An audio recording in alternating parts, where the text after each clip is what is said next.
বাদ পড়াদের একাদশ। হ্যাঁ, ভুল শুনছেন না, বাংলাদেশের বিশ্বকাপ দলে জায়গা হয়নি এমন ক্রিকেটারদের নিয়ে যদি আরও একটা একাদশ সাজানো যায়, চ্যালেঞ্জের মুখে পড়ে যেতে পারে বিশ্বকাপ দলটাও। Opener, finisher, allrounder, spinner, leg spinner, pacer, এমনকি অধিনায়ক, বাংলাদেশের বিশ্বকাপ দলের বাইরে থাকা ক্রিকেটারদের নিয়ে পুরোদস্তর একটা আন্তর্জাতিক দল সাজানো সম্ভব। দল ঘোষণার পর নির্বাচকদের দিকে ধেয়ে আসে একের পর এক প্রশ্ন। জায়গা পাওয়া ক্রিকেটারদের চেয়ে জায়গা না পাওয়া ক্রিকেটারদের নিয়ে আলোচনা বেশি। দৃশ্যটা পরিচিত হলেও এবারের বিশ্বকাপ স্কোয়াড নিয়ে হাহুতাশ হচ্ছে একটু বেশি। দলে পারফর্মারের সংখ্যা বাড়লে অবশ্য এই হাহুতাশ হওয়াটাই স্বাভাবিক।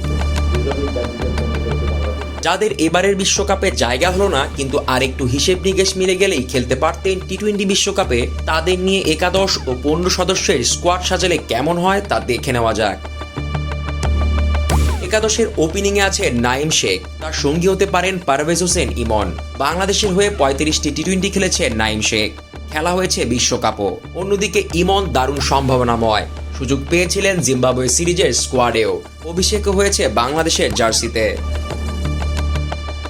টপ অর্ডারে এই দুজনের সঙ্গী হতে পারেন এনামুল হক বিজয়। লিটন দাসের অফ ফর্মের কারণে যাকে বিশ্বকাপ দলে রাখার কথাও ভাবা হচ্ছিল, তবে বিজয়ের হাতে গ্লাভস না উঠতে পারে, কারণ এমন একজন বিবেচনা থাকছেন যিনি উইকেট রক্ষক তো বটেই, বাংলাদেশকে আন্তর্জাতিক টি-20তে নেতৃত্বও দিয়েছেন।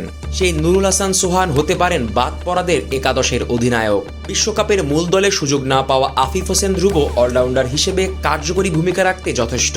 তার সঙ্গী হতে পারেন মারকুটে ব্যাটিংয়ে দুর্দান্ত ফিনিশিংয়ে অভ্যস্ত শামীম হোসেন পাটোয়ারি। ব্যাটিংয়ে যে কোনো পজিশনে খাপ খাওয়ানোর পাশাপাশি বোলিংয়ে গুরুদায়িত্ব পালন করতে সচেষ্ট মেহেদী হাসান মিরাজ, তার কাঁধে ঝোলানো যায় সহ অধিনায়কের দায়িত্বটাও। নাসুম আহমেদকে যদি রাখা হয় একাদশের 3 পেসারের সাথে, তাহলে বাকি নামগুলো হতে পারেন মোহাম্মদ সাইফুদ্দিন, চোটের কারণে মাঠের বাইরে থাকা এবাদত হোসেন চৌধুরী ও মূল দলে জায়গা না পাওয়া হাসান মাহমুদ। এ তো গেল একাদশের কথা। চাইলে 15 সদস্যের স্কোয়াডও সাজানো যাবে চোখ বুঝে। পেস বোলিং অলরাউন্ডার হিসেবে বাড়তি অপশন হতে পারেন মৃত্যুঞ্জয় চৌধুরী।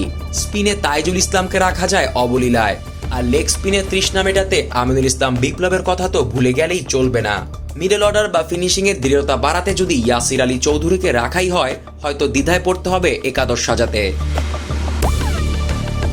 সব মিলে বাদ পড়া ক্রিকেটারদের নিয়ে একাদশ যেমন হতে পারে বলা যাক: নাঈম শেখ, পারভেজ হোসেন ইমন, এনামুল হক বিজয়, নুরুল হাসান সোহান, আফিফ হোসেন ধ্রুব, শামীম হোসেন পাটোয়ারি, মেহেদী হাসান মিরাজ, নাসুম আহমেদ, মোহাম্মদ সাইফুদ্দিন, হাসান মাহমুদ ও ইবাদত হোসেন চৌধুরী।